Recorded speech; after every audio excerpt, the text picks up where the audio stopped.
Hello and welcome, everyone. We are live after round 23. It's the penultimate round of the AFL Fantasy season. One round to go, and we're here to recap all the action. And look, we had a Content Creators Cup Grand Final this week, so we will get into all the details about that in just a moment.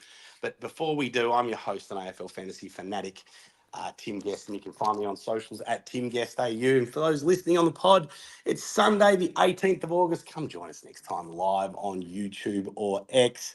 Thanks a lot to those who've sent in their questions in. If you want to get your question answered, simply comment on the platform you're watching, and we'll see if we can get to as many questions as we can at the end. Now, of course, joining me as always are my co-hosts. We got the whole team in tonight, but let's start firstly with AFL Fantasy Fanatic Bales DT, mate. Big grand final weekend for you. Talk us through it. Oh, do I have to? Yeah, mate, you do. Oh, far out. That literally every bit of that weekend. Actually, there was one thing. My DT Shiver draft, actually. I got a draw. Don't talk Oscar about Allen, the DT no, Shiver. Everyone wants to know about the Content Creators No, Cup. we got to talk about this. So, and I'll just quickly say this, then I'll go into Content Creators Cup. So I was up against someone. He needed Oscar Allen and Mitch McGowan to score 65 points or more in the second half, and they scored. They needed to combine 34 points or something. They scored exactly on the dot, and we got a draw, meaning I go through based on finishing top. So, hang on, what's that was the that? only thing. That's DT Shiva or something like Yes, that, right? a Content Creator doesn't matter. I lost. Big whoop. It doesn't. Come on, I talk us I lost by 38 points. That bloody little twit from Port Adelaide Butters is the one that really put the nail in the coffin last night. Not only did I have to sit through that game live in person, which I'll go through a little bit after, but him going nuts. Brad Hill getting subbed out after kicking a goal and looking like he's going to have a big last quarter. He had 22 points, about 5 minutes. And I thought, here we go. We might be on. And he gets subbed out. And then Butters goes absolutely nuts in the last quarter. Lost by 38 points. But no, I did ring Luke actually about half hour ago. Had a quick chat and rang him and said, congrats on the win, mate. We'll get him on at some point. Maybe it's Tuesday or Sunday. We'll let people know. We'll get him on before the end of the year to go through it. But congrats to Luke. That's unfortunately I've let us down a second year in a row now. So Fantasy Fanatics have lost back-to-back years. So Mate, next year. I think we're pretty proud. Not only are we pretty proud of the Content Creators Cup as a competition, but we're pretty proud that we can say that we've been there 2 years in a row. And I think it's kind of funny. I can't believe that Luke won. I mean, unbelievable. Like, probably one of the maybe one of the underrated or least picked out of all the content creators in terms of who might be someone that would have won it. Good on him, obviously. And look, I think the other thing is that, people might be saying, well, why the hell did you have Brad Hill in your side, right? But the only reason you had him in your side was because of that Philippou, the poo laid out what was that last week? And really left with no real options. Yeah, and it came down to, obviously, the best play would have been keep Sarong and go Brad Hill to Sam Darcy, right? But as Luke and Mitch said on their pod last week, if we all had hindsight, we'd all be fantastic this game. We'd all be scoring 2600s and doing really well. So, but yeah. It is what it is. You've had a great year, mate. So, no, we won't do your scores just yet, right? We'll get around first. We'll get around, say hello to everyone else, and then we'll come back and do your scores. But I think the reality is you've had a bloody good year as well. Yeah, beautiful. Let's go. All right, well, we've got our other AFL Fantasy Fanatic here as well, eating his dinner. That's why he hasn't got his camera on. But Jordox, 2020. Hello, boys. How are you, mate? How you going? Getting close to the end of the season, mate. Oh, I know. I can't believe there's 1 week to go. That's nuts. But going well. Had a pretty crap weekend again. It's so funny, right? Like, I know Calvin makes this joke on the traders a lot about how they add up his scores wrong. Every week, the last few weeks, I don't understand because I score well, but my ranking keeps going up and up. I just think they're not counting it right. Anyway, yeah, enough joke stealing. All right, but no, really good. Got a big win in Dream Team Prelim. That was my main focus this week, so I'm up and about. And Bales, mate, you've lost no fans. We're still proud of you. You did us proud. Thanks, mate. Yeah, well said, Jordox. Well, let's introduce our guest. Unfortunately, one of the duo is not able to join us tonight. He's feeling a little bit under the weather, but we've also got Jono from the Free Kick podcast with their official AFL Fantasy podcast. And, of course, the season's just around the corner. Jono, mate, how you going? How's the weekend for you? Yeah, no, it's been good. Thanks for having me on, guys. Really appreciate it. Yeah, it's been a busy weekend. I feel like I've watched, nearly a dozen footy games across the AFLW and the AFL men's. So, geez, it's been a lot, but it's good. It's good having, I suppose, a lot of information behind us coming into the final week of men's and gearing up for the women's season. Yeah. Well, last minute cramming, right, as the season's just around the corner. And congrats, mate. Congrats for you guys. I mean, even, I don't know, walk us through it. How'd you guys become the official AFLW fantasy podcast? Yeah, no, it's kind of bewildering to us as well. We didn't see it coming at all. From what I can tell, I think Warnie and Gemma decided to step back. And I think, the AFL were just looking around and reached out to us through the Instagram. And I don't think we believed the first message, and we didn't really reply to it for a few days because we thought, it's not. They didn't mean us. That's not true at all. So bit Steve. We're still getting used to it, kind of thing. Yeah, it very much felt like it. But it's it's been nice. Congratulations, mate. Congratulations. I think not only will you guys do a bloody good job, but yeah, I think it's a real win, mate.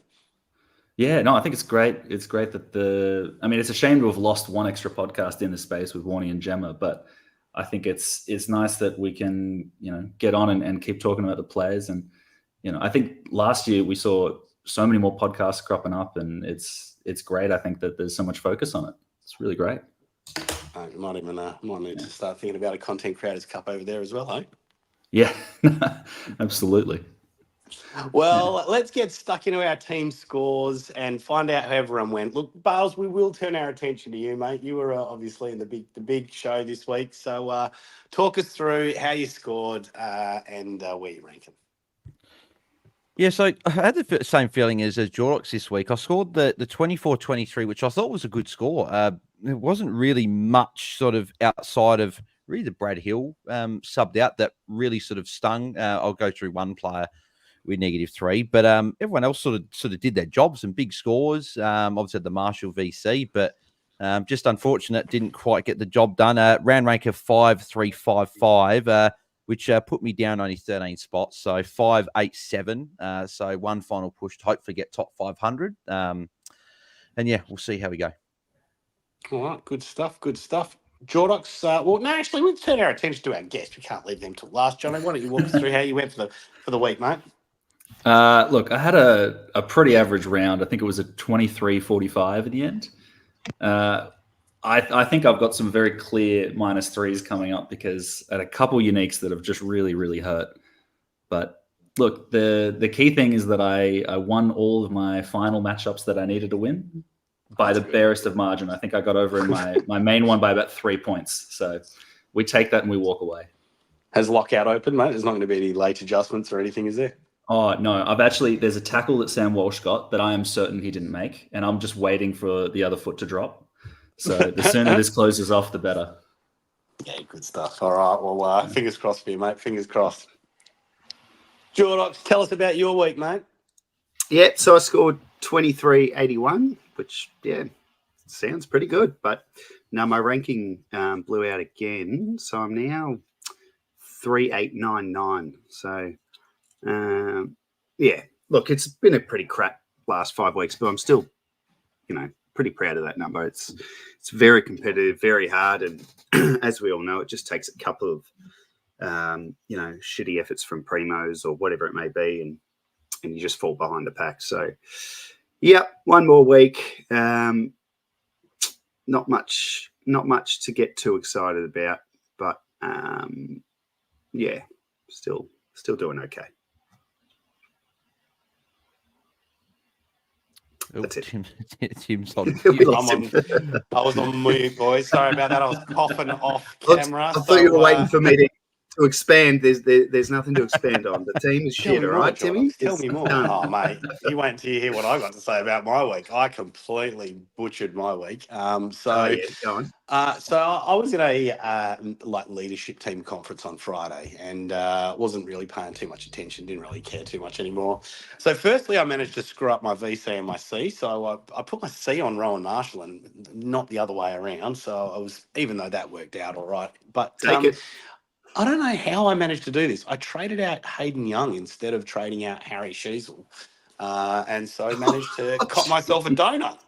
That's I'm impressive. Yeah. exactly. Finishing the season. I don't know how That's I did some that. And I real round 23 stuff there, isn't mate, it? and I only figured it out today as well. So not my best, but certainly getting to the time in the season where I don't really give a stuff anymore, especially when I'm ranked like 6,000 or whatever it is. But let's do a quick +3, -3. We'll go back around. Bales, go to you, mate.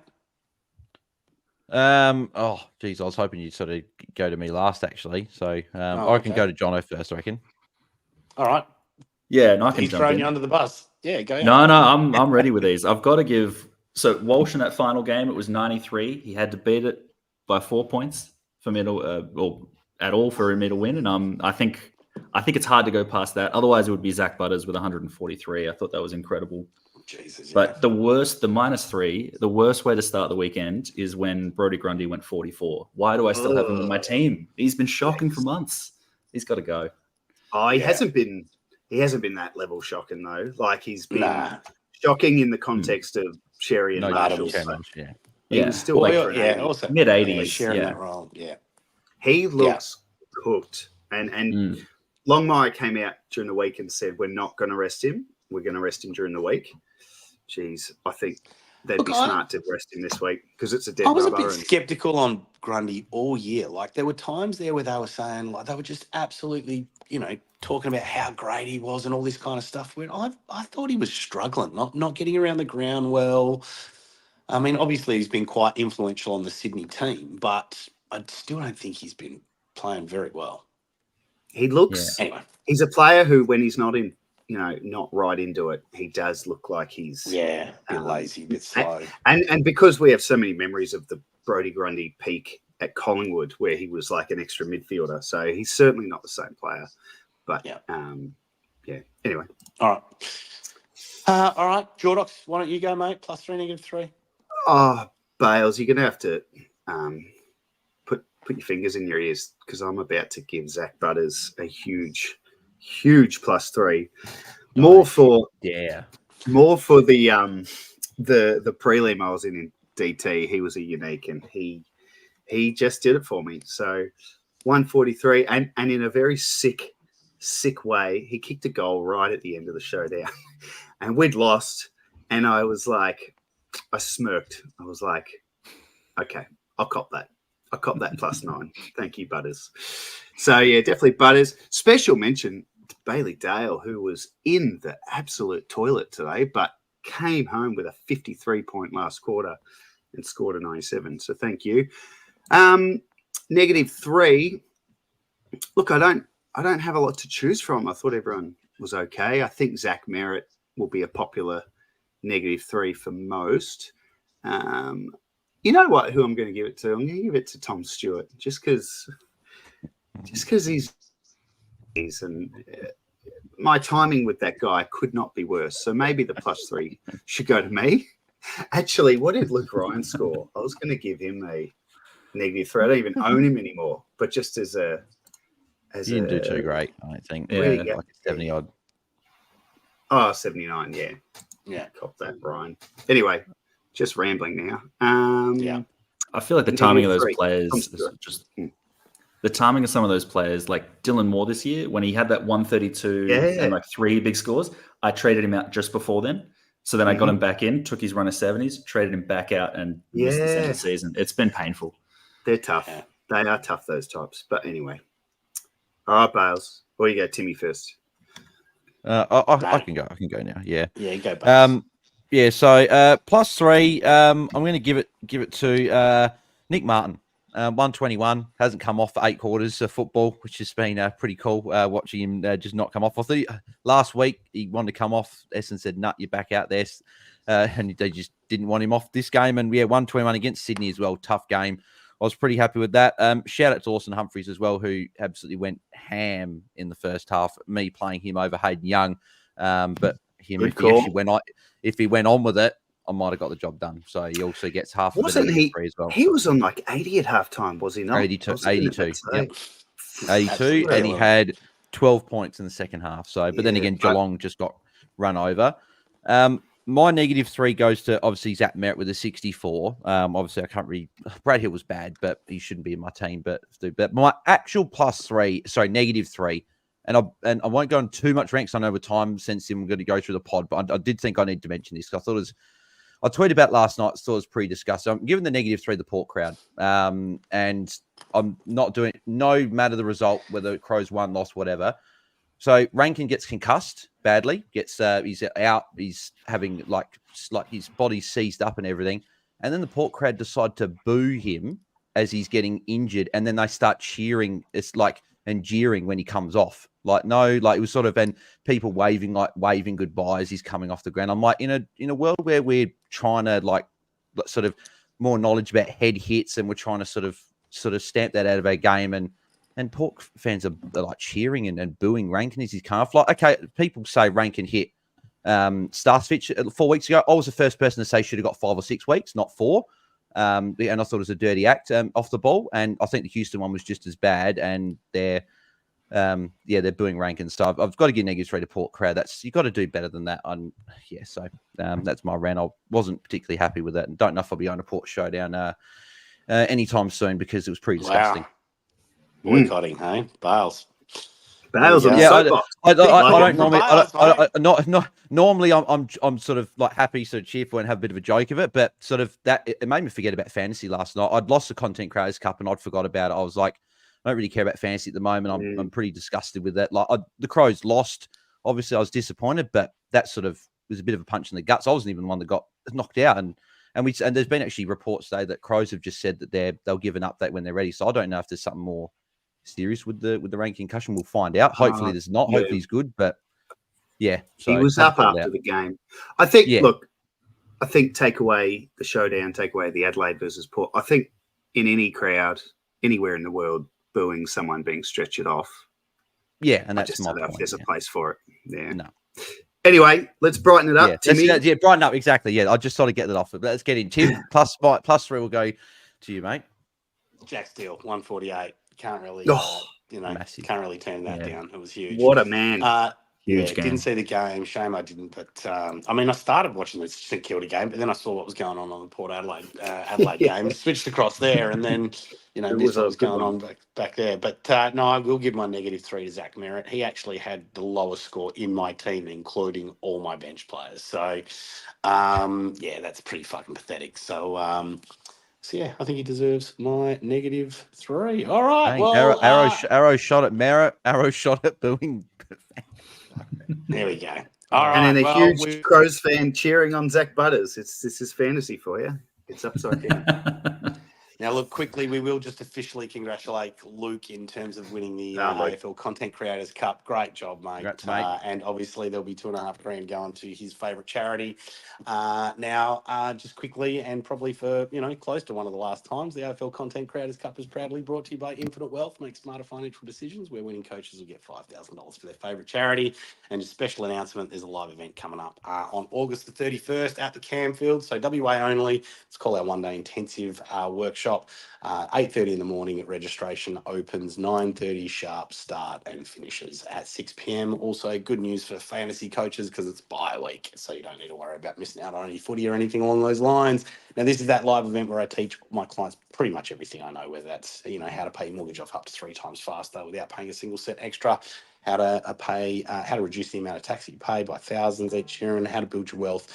I can even show you how I bought 13 properties by the age of 27. So just head across to infinitewealth.com.au/AFL Fantasy to claim your free financial freedom masterclass and a stack of tools and resources to help you make smarter financial decisions. And I'll send you an exclusive invite the next 2 weeks. For anyone that's interested, we actually launched our brand new website last week as well. So if you want to head along and just check out the new website, let me know what you think. But yeah, head across to infinitewealth.com.au/AFL fantasy to claim and for more details. All right, let's get stuck into the games, boys. Friday night, Essendon defeated by Sydney by 38 points in front of 34,000 people at Marvel Stadium. Subs for this game, Jai Menzies replaced Nick Bryan in the fourth quarter, and Corey Norman replaced Taylor Adams in the fourth quarter for Sydney also.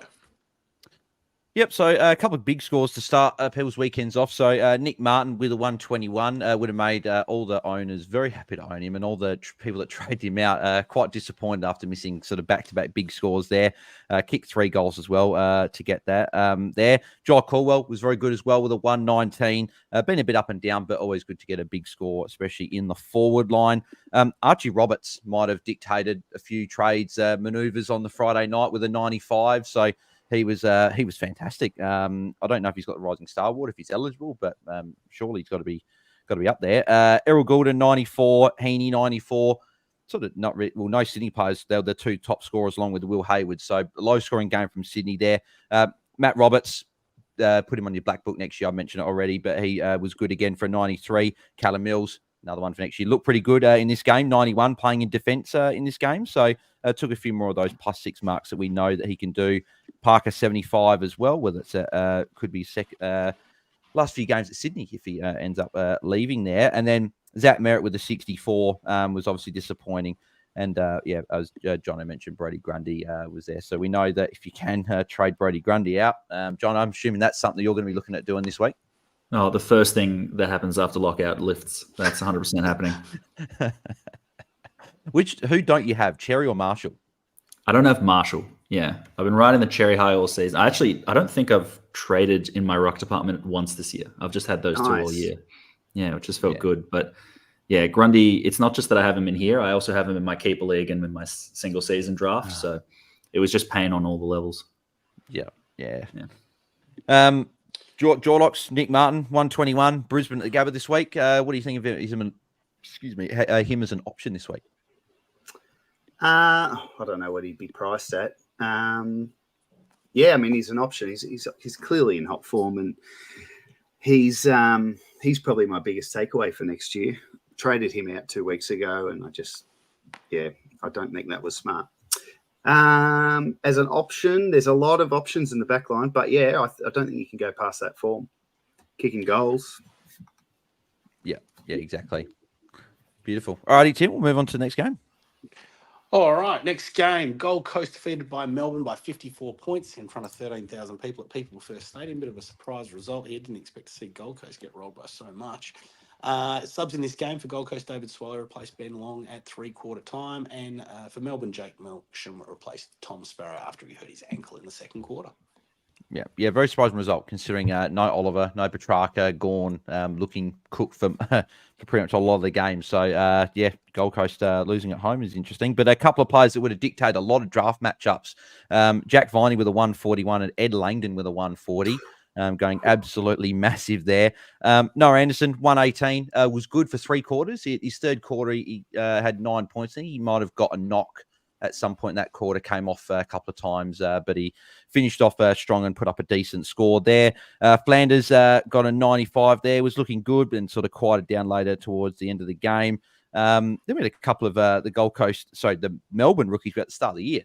Blake Howes at 95 and Marty Hoare 87. Where was this earlier in the season?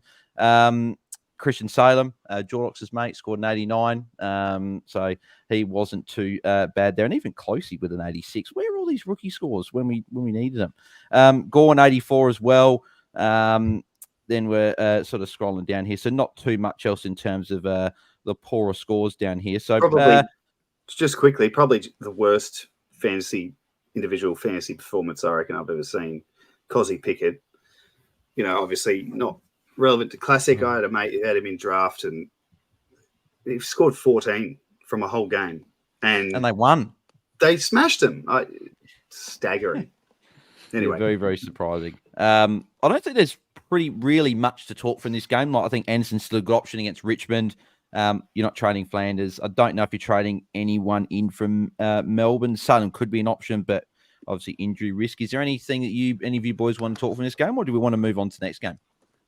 I mean, I don't mind Viney as an extreme unique, just because I think he's a very proud Melbourne player, and that, you know, they've lost so many of their midfielders. Someone's got to step up to perform.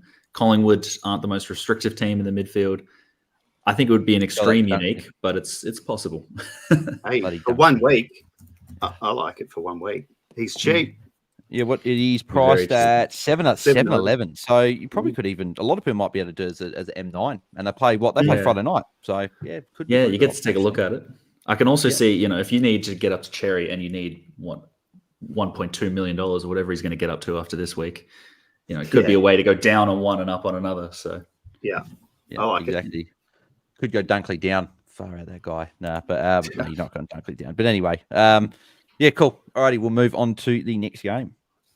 GWS defeated Fremantle by 9 points in front of 11,000 people at NG Stadium. So for subs for GWS, Connor Stone replaced Toby McMillan in the fourth quarter, and Nathan O'Driscoll, who's a sub for Freo, replaced Nat Fife in the fourth quarter also. All we've got to say is Brent Daniels, and we can move on to the next game. No, he was fantastic. 29 disposals, 13 tackles, 7 marks, 3 goals, and 171 points. If you don't mind, I'm not sure if that's a season high. Oh, no, Zork got the 184. No, yeah, so 184. Realised it straight away. But yeah, one of the top sort of 5 scores definitely for the season. So he was fantastic. And if you jumped on him as a bit of a unique a few weeks ago, you'd be absolutely laughing. Andrew Brayshaw had a career high 41 touches, 123 points. He was one of Luke's uniques in our matchup, so thank Brayshaw. Tom Green with a 122 was good. He had 40 touches, but he had 26 handballs. So probably limited him from getting a 140 there. Whitfield with a 115. Hogan 114. Perhaps he will seal the Coll medal pretty much. So congrats to him there as well. Sarong got 92, pushing through that tag from Bedford, keying a couple of goals as well. Was really good. So if you held on to him, you'd be pretty happy with that score. Then a few disappointing Freo players. Luke Ryan, Hayden Young, Jordan Clark have all been very frustrating since post the buys. Ryan 79, Young 73, and Jordan Clark 65. I think they can all go if you've got any of those guys in your team. Jackson 53 as well was really poor as well there. So, but yeah, Jono, Andrew Brayshaw has been pretty good most weeks. He had a couple of lower scores, but comes up against Port Adelaide this week in what is probably, it could be a massive game if one of those teams lose and Freo have got a chance to get back into the 8. Port looking to stay inside the top 4. What are your thoughts on Brayshaw, who's probably not going to get the attention and probably go to Sarong? Your thoughts on Brayshaw as a bit of an option? Yeah, no, I like it. To me, he's so inconsistent. Like, he's just up and down every week. And I think as a unique, he's either going to go 120 or he's going to drop an 80 for you. But, I mean, with a roll of the dice, it's one round. It's not a terrible play. They're going to be going all out just to see. It's the last game of the round. So I think the problem there that I see is that they're going to know if winning gets them into finals or not. Because the Bulldogs, Hawthorn and Carlton, if they all win, then, I mean, it could be a dead rubber. But if they know, then I would say they're a very good chance. He's a very good chance to put up a big score. Yeah, great. That's a good point to watch with that as well. Jordox, Brent Daniels option. He's got Bulldogs at Mars, which isn't great, but whenever a forward scores to 171, you got to look at it, right? Probably not this week. I mean, you could. I do recall bringing his name up a while ago about comparing him to Brian Myers, kind of similar price, similar time a few weeks ago. Only one CBA as well. Yeah, right. Interesting. Yeah, he's an option. Doggies at Mars doesn't get me too excited, but clearly this was an incredible game. You know, I think I'm actually more interested to watch him this week and see how he plays after a performance like that, because we see players pop scores like this from time to time. I wonder if, you know, he's going to be someone we look at to start next year, because he'll be underpriced if he's got 170s in his wheelhouse. And before you move on, just a quick mention of James Peatling. So the Peatling owners feared Cornelio's return. Oh, and, yeah, he was one I didn't mention. Yeah, and it ended up being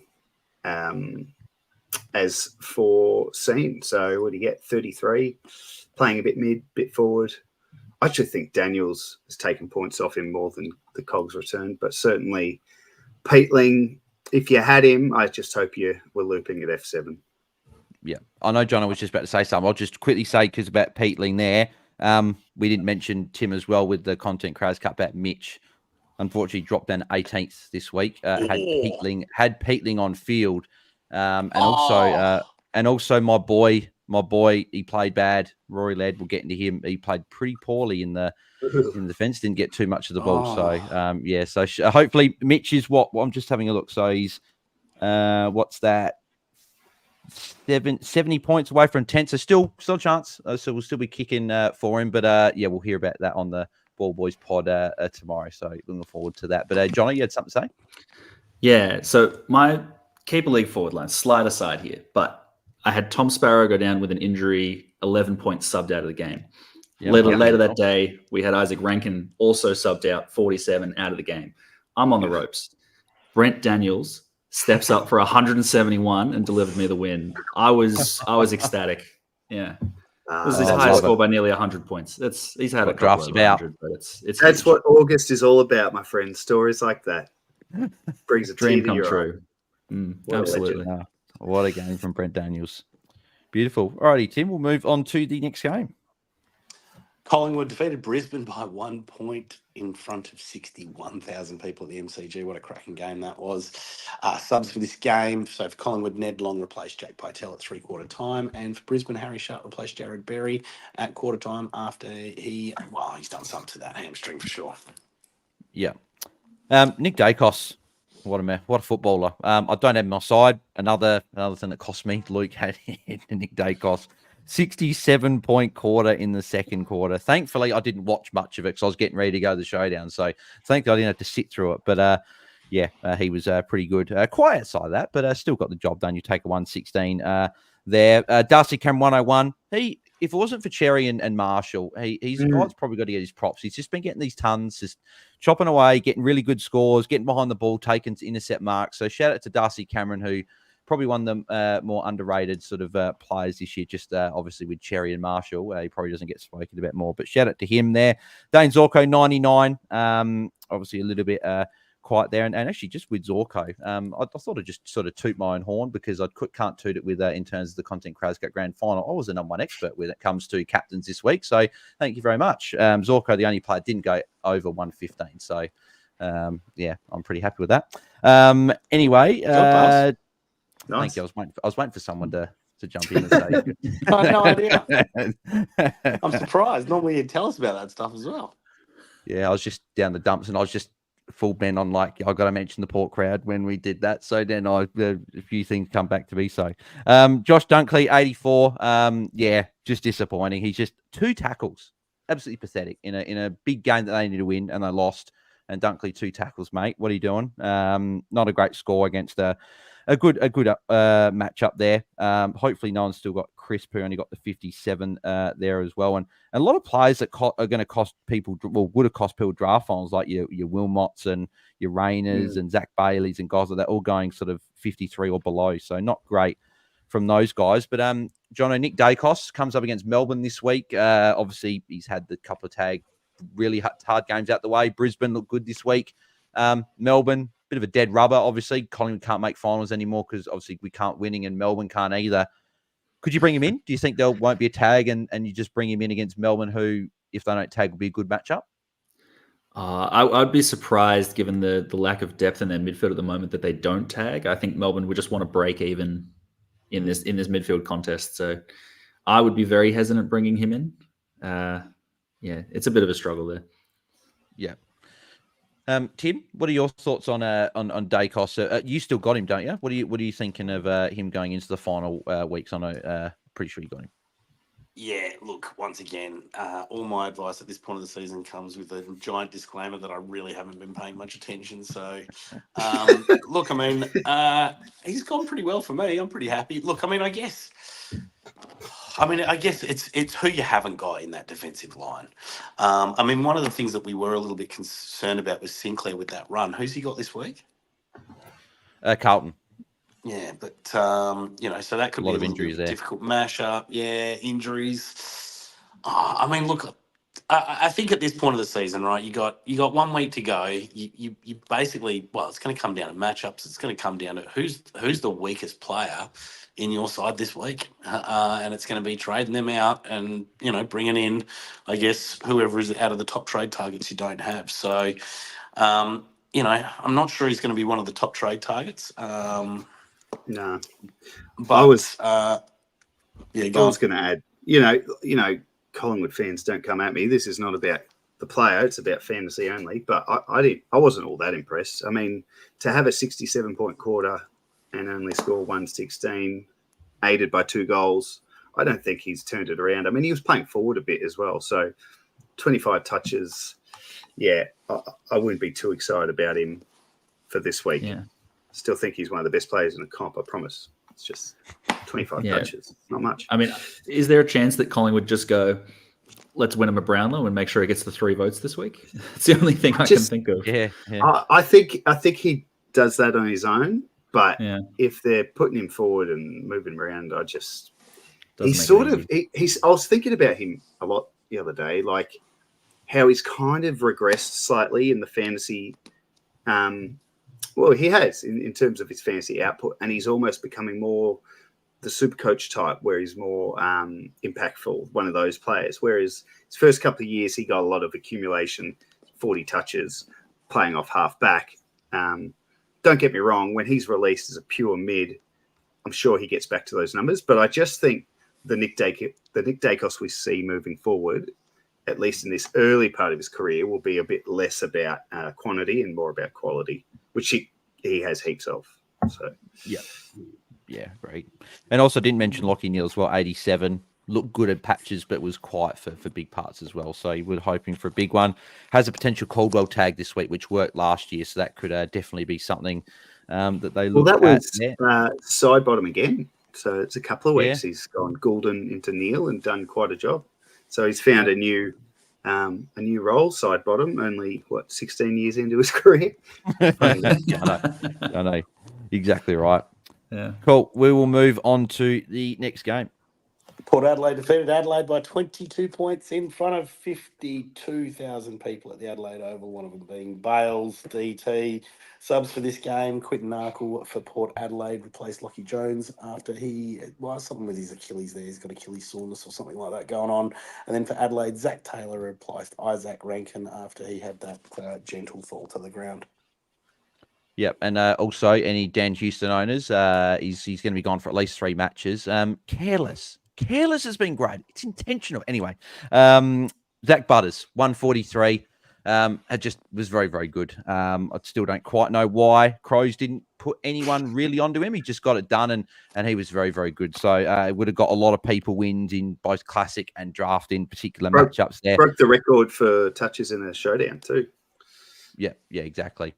Matt Crouch was good as well, 114 there, and also John Dawson been quietly 3 tons since he's come back. Just a champion of a player.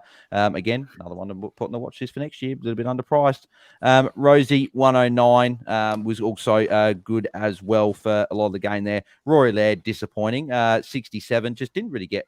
Crows just aren't really doing much that chip mark, and Laird's not really getting any of it. He's still got 24 touches, but yeah, I'd be trading him out if you had him, and that. Every file my bank says not to be saying that. Ben Key, 64, was quiet for a lot of the game as well. Not too much else outside. I'll tell you who would have, because we are talking draft season a bit, because it's that time of year, there'd be a lot of very disappointed Riley O'Brien owners. I thought this was a beautiful matchup for him up against Jordan Sweet, and he had probably his worst game statistically in years, just the 6 touches, 1 mark. And Jordan Sweet, really big game, got on top of him.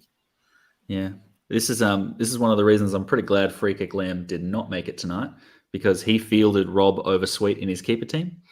He fielded Brad Hill over Sam Darcy in his keeper team, and he ended up losing by 11 points. So either of those would have saved it for him. No wonder he's under the weather. He's probably been drinking all day. Yeah. No, feel better, mate. Exactly. I don't think there's too much really to delve into with the game here. Just in terms of conscious of time, we're 30. I mean, is there anything you want to quickly touch on, Jono, from any of the players here before we move on? No, just whenever Zach Butters isn't tagged, he's the best go-to guy. So happy days. Exactly. Yeah.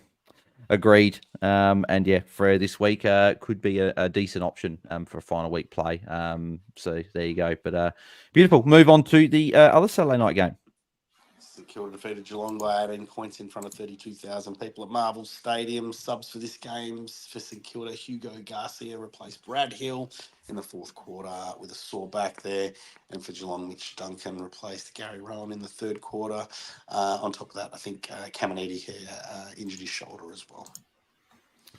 Yep. So Jack Steele, massive, 148, triple-double, quadruple-double, whatever you want to call it, with the 27 touches, 10 marks, 10 tackles, kicked a couple of goals in there as well, if you don't mind. So he was very, very good there. And he's got Carlton this week, but I still think regardless, he could be a good option in a highly tested game there. Cal Wilkie nearly cost me a league matchup in draft with a 135. He was massive. Ryan Marshall, 131. A lot of people discussion I saw on the Twitter sphere. And then on the weekend, whether you take it or not. I think hopefully you guys did, because I think 131 is just too much to be risking. Unless you're in a matchup and you thought you were going to lose, then you could have taken on. But Marshall was fantastic. Had a massive second half, 81 points there. Sinclair got the job done with a 102 there as well. Darcy Wilson continues to impress the young player with 100 points. Kicked 2 goals, 3 in that as well. Humphreys, 94, really good. Obviously, second half, not so great, but still, to get to a 94, you're pretty good. Happy if you fielded him. Messiah got an 87, a little bit quiet there. Sean Manor, 83 was good, especially if you had him at F6.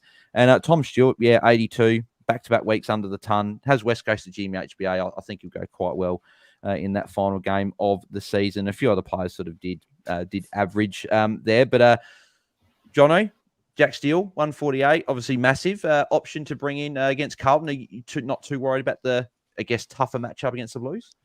Yeah, not at all. I think there's going to be a lot of plaudits this week on Patrick Cripps having one of those captain's games, but I think the bigger one was Jack Steele. He was enormous.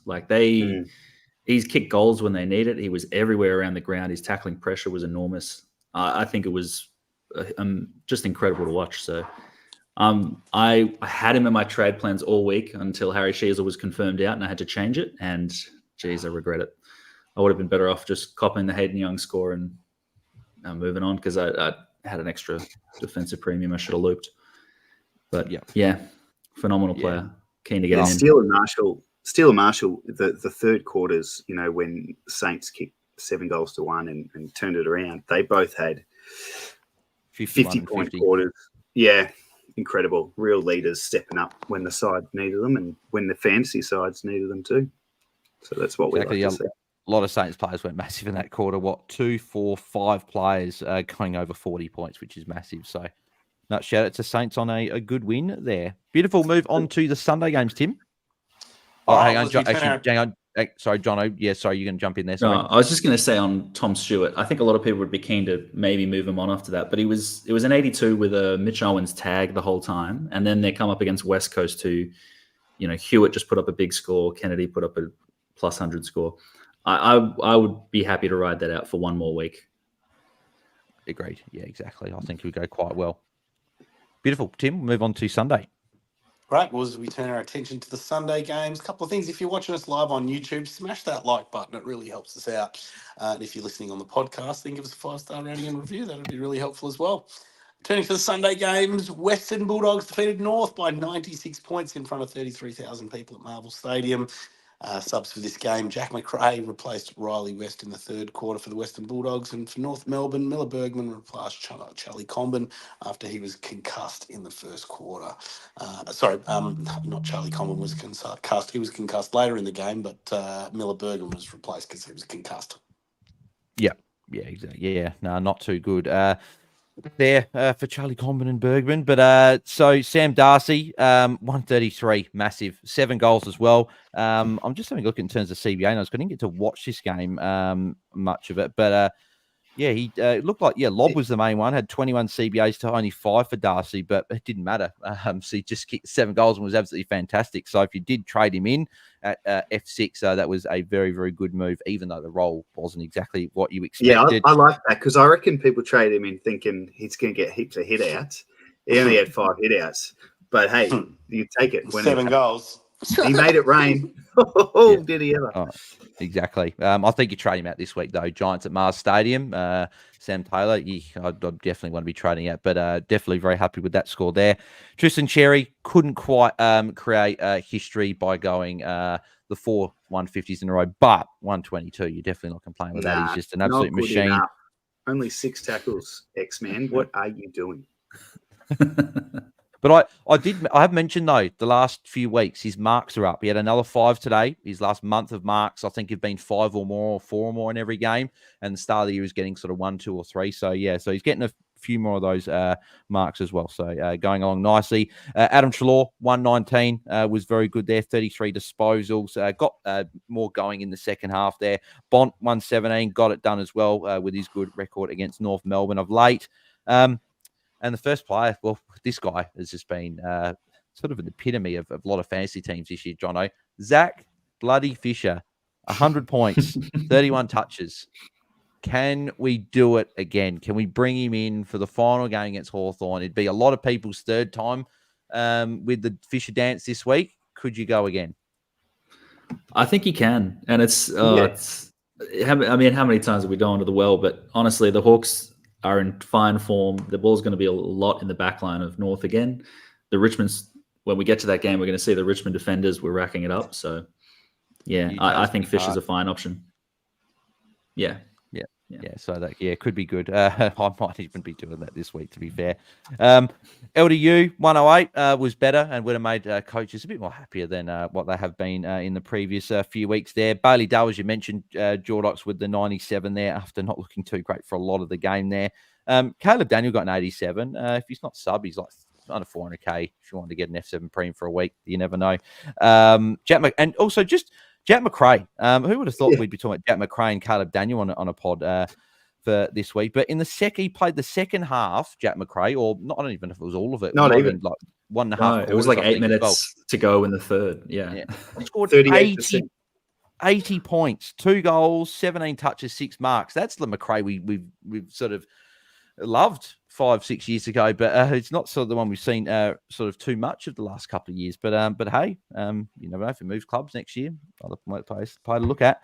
Tom Power 78 as well, a little bit down. I think came off with an injury at some point, came back on, but played up the game. But 78 is okay. Simpkins 74, McKercher 73, quite down in the second half there as well.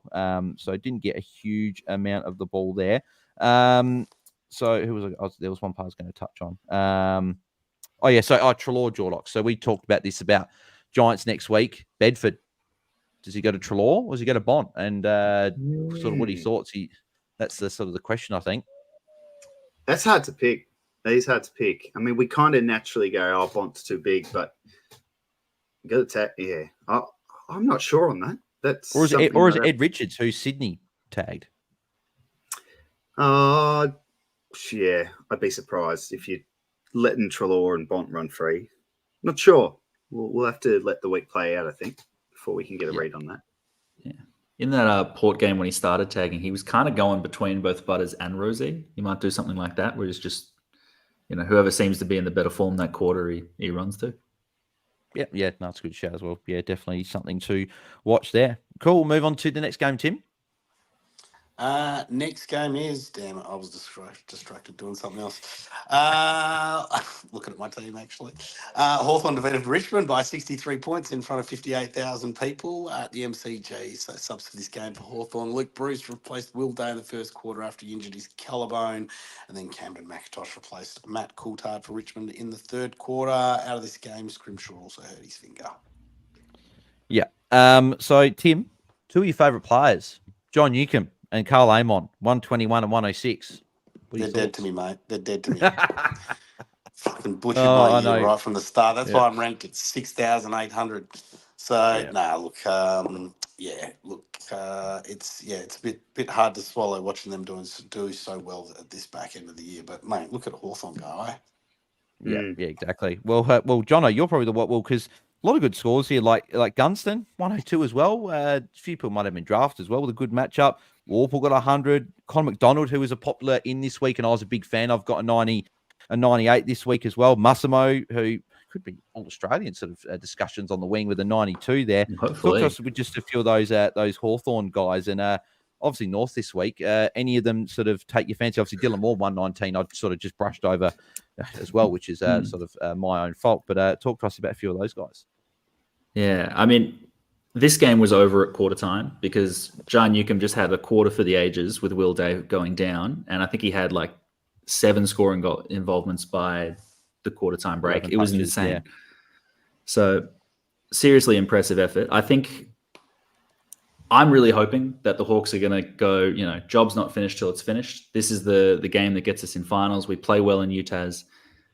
I'm hoping for a similar scoreline, and I'm hoping for a very similar display. I think the ball just lived in Hawthorn's forward line. So I don't know if I'd expect Gunston to go. He's gone 4 goals, 3 goals, and 5 goals in the last few weeks. Wow. I mean, they don't really have any tall defenders, and the few that they have will go to players like Chol and Kal Shadir. So honestly, I can see this happening very much again. Yeah, well, a few people looked like an Amon, for example, could be an option against North, and if they're going to get a good win, then definitely a few of these guys are definite options. The surprise in this game, and he would have been pretty popular. I was tempted. Is Sicily? He just I was just about to get to him. Yeah, 53 points, not very good, and a few people went there, and I know that Luke and Mitch both went there as well, and a few other coaches at the top as well. I think that B Dizzle, who was second, went him, and that's what saw Tom sort of reclaim that top spot and stayed at number 1 for another week. So that'll be something to watch. Hopefully, we'll be speaking to Tom on next Sunday if he gets the job done. We're definitely rooting for him as a friend of the show there. Nank 111 was also very good there. Jaden Short 98. I sort of almost forgot that he was still playing for Richmond just because he hasn't been relevant, unfortunately, for us this year. Dan Rioli was a little bit quiet this week, just with an 82 there. Taranto 68, obviously keeps him cheap for next year, and we can have a look potentially at that. Jordox, anyone from Hawthorn taking your fancy maybe for that North matchup, like a Connor McDonald, maybe a Newcomb? So anyone? I think it's just copy and paste the conversation we had leading into this game. I think it's going to be pretty similar, as Jono said. I wouldn't get too excited about Newcomb. He does this once every few months. I think Connor McDonald is a target, and I think he's a real shout for your starting squads next year as well. Yep. His run of form now is it's really strong, and he's so young. Was he second year player? Am I right there? Second or third? Third year. Third, okay. Still very young. So and he's got good junior numbers as well. So definitely one that I'll look of ahead of next year. So cool. We will move on to the final game, Tim. Yeah, not a great game. West Coast fed by Carlton by 65 points in front of 48,000 people at Optus Stadium.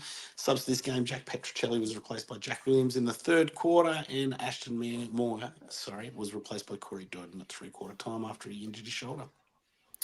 Yep. So George Hewitt, Super Huey, as I know Roy likes to call him, 136 was massive. Another draft name that could have dictated a few finals there.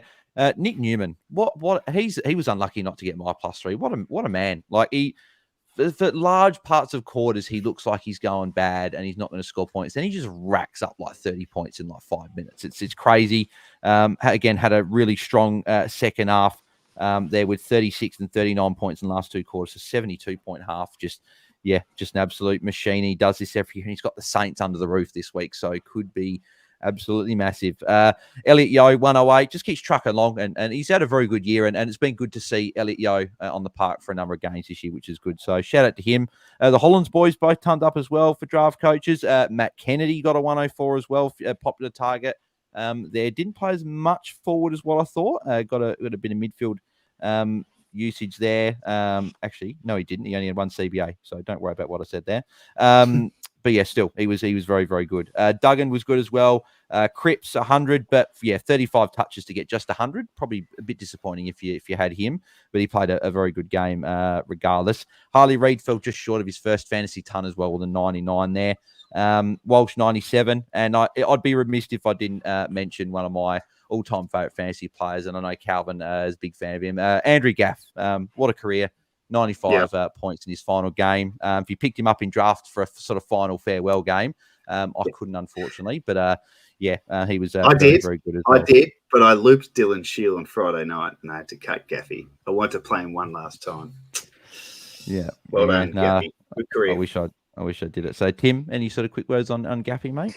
Oh, look, I mean, I think he was always a little bit unfair for about the rap that he copped about, the Andrew Brayshaw thing. But I've always seen him as being a very respectful, very fair player, and he was someone that could just run all bloody day long. So, I mean, obviously the changing game style of the modern games really probably killed him, but as a player, but, he was an absolute champion of the game. And I think the other thing that we really probably should acknowledge about him from a West Coast supporter's point of view anyway, is that he was getting offers of really big money to go to North Melbourne, and he didn't take it. He stayed. So, that loyalty, I think, is, that was the kind of, from what I know of him as well, he's a very quiet, he doesn't talk a lot. He's, very respectful, good character kind of guy. And, I think that that blemish on his career is always something that kind of eats at him a little bit. But yeah, I think he's a legend of the game. Yeah, exactly. He's been very good. It's a bit like people probably. I know they're always going to, but he's been a very fair player. Bar one act, he served his time. It's a bit like Houston. Houston's been a very fair player. He'll serve his time and sort of no ill will against him for obviously what happened on the weekend. So I think players should be more remembered of the positive impacts and stuff they leave on the football clubs over the negative ones, unless they obviously have continually done it or whatever, or they've done something extremely bad. So, but no, shout out to Gaffy, one of my all-time favourites, and my mate will always remember me being too stubborn. I think about what had been 3 years ago, not trading him out, and I was sort of hoping just to come good. And my mate said for weeks after week, trade Gaff, he's not scoring, and I was too stubborn. But no, I love Gaffy. So, but yeah, any players you want to touch on from this game, Jono? Here, any sort of targets you might be looking at? Obviously, we'd mentioned Newman as a pretty good target if you still don't have him. But anyone else?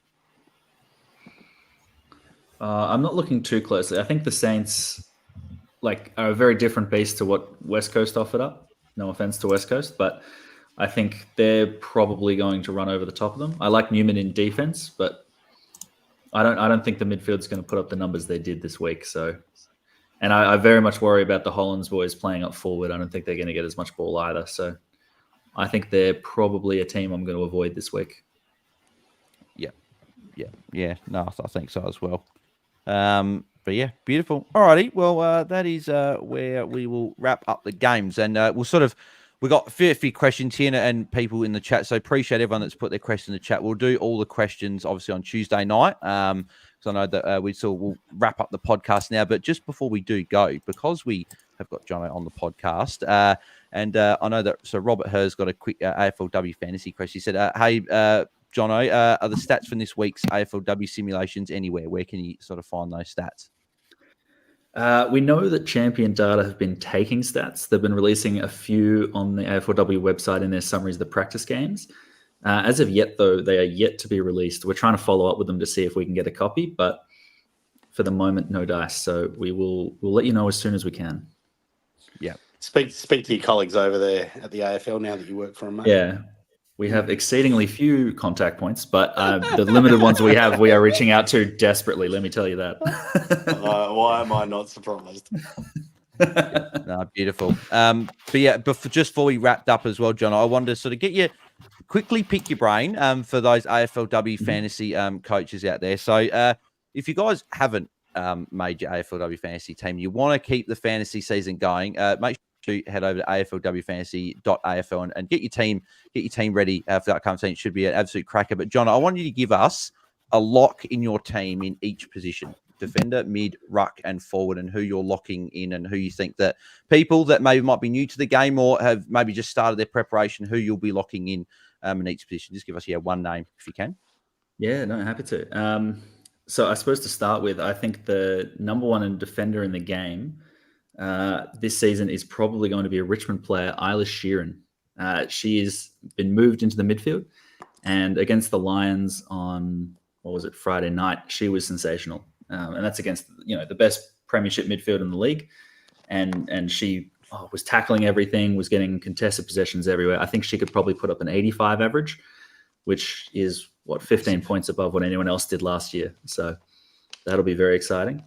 I think in the midfield, there is Port Adelaide rookie called Shanae Goody, who, from the looks of it today, in her first hit out for the Port Adelaide Power, I think she had about 30 touches and what looked like 10 tackles. She was everywhere.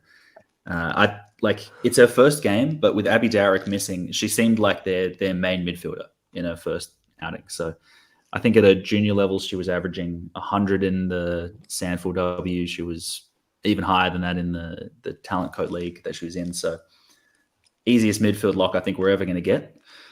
The rucks is tough. I think I've changed my ruck every single week. The one that I haven't is we have very few rookie bench options. So there's a GWS player, Eilish O'Dowd, that I think is going to start as my R3 or R2, I suppose. There's only 2 rucks in the game. Very, very quick. She got first couple hitouts have only really been this year. So first year in footy. And you can see, I think yesterday she was twice for running too far with the ball because she didn't remember to bounce it in time. But serious talent, can find the footy. And I think compared to Fleur Davies is the much better ruck in the team. So easy choice there for your bench option. Forward line is also a challenge, but I think Kate Hoare at Melbourne, sensational captain, and also looks to be moving into the midfield. So I think Melbourne's going to struggle a bit this year. And if Kate Hoare was still playing forward, I'd worry a little bit. But yeah, no, Kate Hoare as a midfielder is extremely talented. It's going to take marks. It's going to tackle, get plenty of the footy. So yeah, definitely easy selection up forward in a line that we are going to struggle in. I think it's even more dire in the women's than it was in the men's for forwards this year. So it's going to be fun trying to pick anyone. Yeah. That sounds rough. Yeah, exactly. No, I like all those I think players. we tried to do our... There you go. I was just going to say, we tried to do our top 5 forward rankings, and I think our 5th forward averaged half of what the top forward last year averaged, which is just silly. Yeah. No, it's quite funny. No, I like all those players. I'm just hoping that maybe in the midfield you would have said my girl Ebony Marinoff. So I'm sure she's going to go for a massive season yet again. She was first player picked, and in my side, that's for sure. So, but yeah, cool, mate. Beautiful, Tim. We'll wrap up, I reckon. Well, before we do, let's just quickly go around and just find out if anyone's got any ideas about what their trade plans are. Bales, we'll start with you, obviously, because you already know. What are you looking at for this week, mate? I don't know. So there you Wow. go. Surprise. Yeah, there you go. He's a defeated man. Yeah. No, there's nothing to play for in Classic. I got a draft final, but that's about it. It'll probably be. I've probably got to fix up Brad Hill, right? He subbed off with a back injury. Probably got to get him up. Maybe go to a Fisher for the final week. That might be something I'll look at doing. Midfield's fine. Defense is obviously I've got Young, but at least I can loop him and Humphreys, so I can have a look at Humphreys against West Coast, see what he does. But then also I could even go Young up to, as I mentioned, like maybe a Dacos or someone that maybe I want to bring in just as a 1 week play. But yeah, couple options, but yeah, probably Brad Hill will be out for me. All right, Jono, any idea for you, mate? Yeah, I think Brodie Grundy up to Rowan Marshall is the first thing I'll do.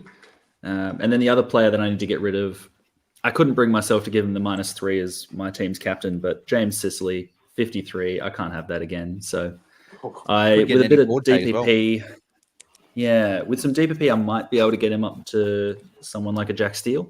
We'll see how much cash I have left over after the first move. Cool. All right, Jordox, anything for you, mate? Yeah, that was last week I could pull off the Peatling/Simpkin loophole fun. So that was good. I did that for about 4 weeks. It was pretty good. So I think I'll trade Josh Simpkin. I'm just sick of looking at him. I don't understand why he doesn't score better. I really don't. And I've got him in my keeper league, so that's probably why there's a bit of extra bitterness flowing through. But no, everyone else is looking all right. So yeah, maybe Simpkin to Fisher, something pretty simple like that, or maybe look for a Hail Mary, a bit of fun in the last round, a Jeremy Cameron type, against the Eagles or whatever it may be. Yeah. But Tim, any idea for you or? Yeah, well, first I got to fix up my Sheasel donut. You never know, Mike. unless he's back. He could be back. But he could be back. But at least I don't have the Hayden Young problem to fix up after I accidentally fixed it up last week. Good forward thinking, Tim. Exactly right, planning ahead. But look, I don't know. Look, that other trade, I've still got a fair bit of cash there. So the other trade, I mean, I am a bit uncertain about Jai Simpkin, but I've got Filippo sitting on F7 there, so he might, take his spot quite easily. I don't know. It might just be a midfield upgrade or something along those lines. But yeah, I don't know as yet. But let's firstly, I guess, thank Johnny. Mate, thanks for coming on. Appreciate all the work you do. And, mate, once again, congratulations with the AFL Fantasy, official AFL Fantasy W podcast. And, just a bit of a shout out from all the community as well, mate. Like, if it wasn't for the work of the content creators with AFLW, a lot of us would be up shit creek without a paddle because we wouldn't have a clue who the players are. So thanks a lot for everything you do, mate. Is there anything you want to share with our listeners? Oh, no, firstly, just thank you for that. And thanks for having me on the podcast. Always appreciate jumping on and hear you guys. So, I guess I think we've still got one more week of, releasing our 18 teams, but we've got one episode in the week before the game releases that we are still trying to figure out what we want to do. So if you have any ideas of what you want to listen to us say or do, let us know so we can plan accordingly. Have you guys done team reveals or anything like that yet? We are going to be doing team reveals. The season starts. Yeah, it's a good question. It starts on the 29th of August. I think there's a Thursday night game, so it's in the bye. Yeah, a couple weeks away. Yeah, a couple weeks. But still, yeah. It's right. I think we nearly, after we went from the Bolter League that the MM have been doing to the official, I think they massively increased the amount of players, and I hope it's going to happen again because it's just growing and growing. It's a good time to get in before everyone realizes who everyone is, and it becomes way harder to win the hats. So yeah, good get time in to there jump on board. Get a hat nice and early. All right, mate. Well, once again, thanks a lot for coming on. Bales, anything you want to let the people know? Just quickly, obviously, me and Jaden doing all our AFLW fantasy content as well with Fantasy Fanatics this season. So we've obviously had a first episode last week. Make sure you check it out. Just going through a few things, and me and Jaden will be doing our own team reviews on Tuesday. That'll be coming out Tuesday at 5 p.m. Eastern. So before our Q&A, so should be good. I know a few people like the team reveals and stuff. So me and Jaden will go through how our team's looking after the practice game. So make sure you guys tune into that one. Fantastic. Jordox, anything for you, mate? Nah, just the usual at Jordox 2020 on X, and one more week of hopefully one more week of posting up the subs before the game. So follow AFL at AFL subs, hopefully for one more week. And a goal for everyone that's listening out there as well, just to thank Eloise and Jordox for their work. They're on 835 followers. Let's get into 1,000 before the end of the season, because we don't know if we're hopefully not going to need it next year. But just as a thanks, let's get into 1,000 followers. So, if you guys can do it, that'd be fantastic. Yeah, great job, Bales. Well, look, thanks to everyone for joining us, and special thanks to those who sent in questions. I know we didn't really get to any tonight, but we will get to them all on Tuesday night. Please follow, subscribe, and give us a 5-star review wherever you are joining us. And finally, don't forget to tune in live each week, whether it's on X or YouTube, whether it's after the final siren of the round for our round review, whether it's Tuesday nights for our Q&A or our Friday pre-lockout chats. Rage trade away. Best of luck with your research, and see you all next time. Good luck for this last week of the season. Thanks a lot. And bye for now. See ya. See ya. Thanks. See ya. Beautiful. Thanks everyone for tuning in as always on YouTube. Make sure you smash a like on the video and subscribe to our YouTube channel as well. That would be appreciated. One round to go. Thanks guys.